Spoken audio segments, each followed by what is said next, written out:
The best loadouts for zero build Fortnite in the last week of Fortnite OG is what we're going to be going over in today's video. You guys voted for me to make this video, so here it is. While we go over these loadouts in today's video, we're going to have some gameplay playing of me using the drum shotgun and infantry rifle for my only weapons during last night's stream I did on YouTube. Before we get into the best loadouts, if you're not subscribed down below, please hit that subscribe button. Only 10% of people who watch my videos are currently subscribed. As always, the best loadouts in Fortnite zero build consists of 5 different items: close range item, a long range item, both of these for shooting, movement item for getting away from fights or getting a high ground advantage, or moving so you don't get third partied, cover so that you can have the advantage in the fight, or to heal mid fight if you don't have cover around you, and then heals. Now, a few of these items have changed around for what's the best versus what's not, and I've gotten some insight from controller players recently as well. So this video might differ a lot to what you're expecting, but moving into close range items, we're talking mainly shotguns. Now, shotguns are the obvious best choice when it comes to what the best item is for close range fights. Now, the combat's been vaulted and you still have the pump, tac, and drum shotgun, but strictly talking for zero build, the tac and the drum gun are going to be your better options. For carrying a pump, you typically have to carry an SMG to follow it up fast, and if you're not carrying an SMG, you have to carry an assault rifle. Most of the time, a drum or a tac is going to beat you out before you switch items, because the tac shotgun can actually 2-tap someone in zero build mode. 2 shots to the head can take them out. So does this mean the tac is the best? No, the drum shotgun's actually a lot better.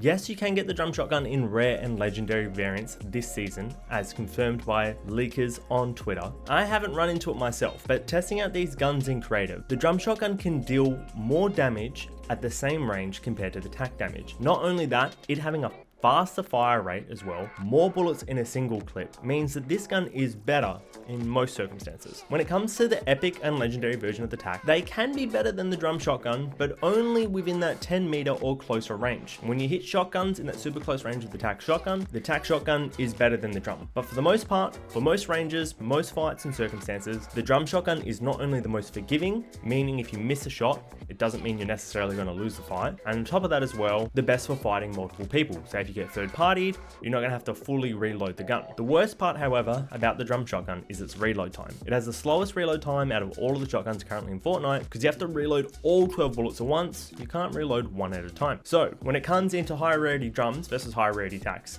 I do recommend the drum gun, but the tac shotgun actually is better. Carry the tac if you hit every single shot and you're better at engaging at close ranges. But if you sometimes start a little bit further away from someone, like not right in front of their face, I'll use the drum for the most part. The blue drum shotgun can actually beat out a gold and legendary attack unless someone's right in front of your face hitting every single shot. Do note the epic version of the heavy shotgun is currently in Fortnite OG. You can receive it from drone POIs from the drones.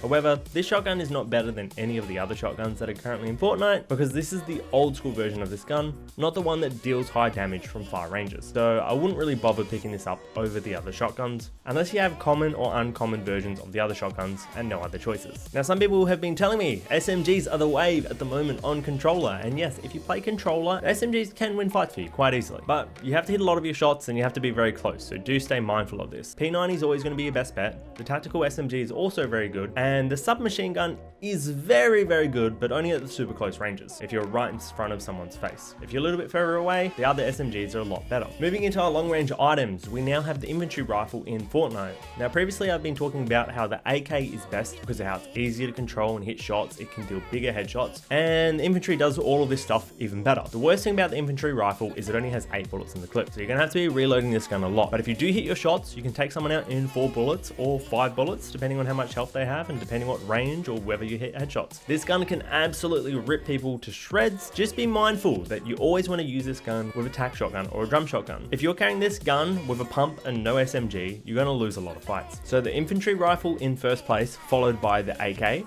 in second place, and then the standard AR / the SCAR in third place, pretty much the same as a silenced AR. If you play controller, this will differ a little bit, and you'll probably find the SCAR a lot easier due to aim assist. On keyboard and mouse, it has really bad bloom, so it's not really worth it. Unless you have a low rarity AK or infantry rifle and you run across an epic or legendary AR or SCAR, those are the only instances where I'd swap out these two guns. You can also use snipers in replacement of this, or snipers as your third gun at the moment. Snipers are really good in Fortnite OG, especially considering how hard it can be to hit shots long range. And if someone else is carrying a sniper, you probably shouldn't challenge them unless you have a sniper yourself. But this is moving into free gun loadout territory. You can use it for your only long range item, but I don't recommend it. Splodes are a different story altogether. I wouldn't recommend recommend them. A lot of the time when people use Splodes, they typically lose fights against me. They just end up hurting me a lot before I finally take them out. The Deagle and the Flintlock pistol can be great replacements of not carrying a sniper, and just great replacements overall if you don't have an assault rifle yet. The Flintlock pistol can be used for movement, and the Deagle is better than the sniper because you can fire shots faster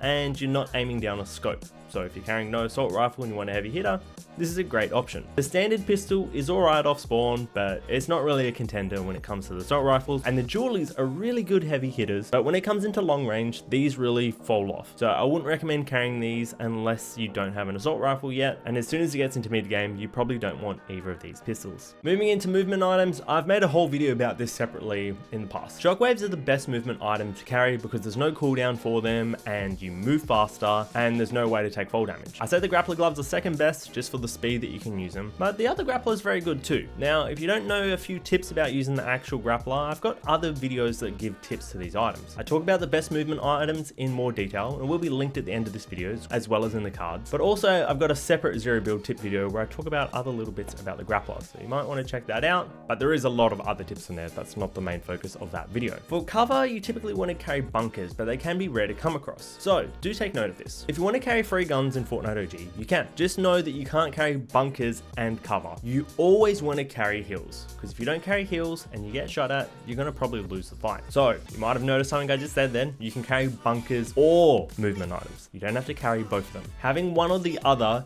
can work out well for you. Just make sure your rotations are good and you're not in the middle of the map where you're going to get third party. Play dead side of zone, and if you don't know what that is, make sure you check out my 15 tips video that I mentioned previously, because then you'll be able to save these items for endgame and it should work out quite well. Both is best, but using one or the other can actually work out for you quite well. Finally, moving into heals. Faster the heals, the better they are to have. Minis are the best, big pots the second best. If you don't have shield, people are just going to push you. And for that reason, we're going to have to say chug jug, then mushrooms, then bandages, then medkits, then apples. Quickly take them, but for only 5 HP, they're typically not going to do too well. So those are the current best loadouts in the last week of Fortnite OG. When the new season does roll around, please use code ONY in the Fortnite item store before buying the battle pass to help me out. If you're not yet subscribed, make sure you subscribe down below to help support the channel. Thank you so much for watching. I hope you guys enjoy the rest of the season. And as always, remember to take care of yourselves, and I'll catch you on the flip side.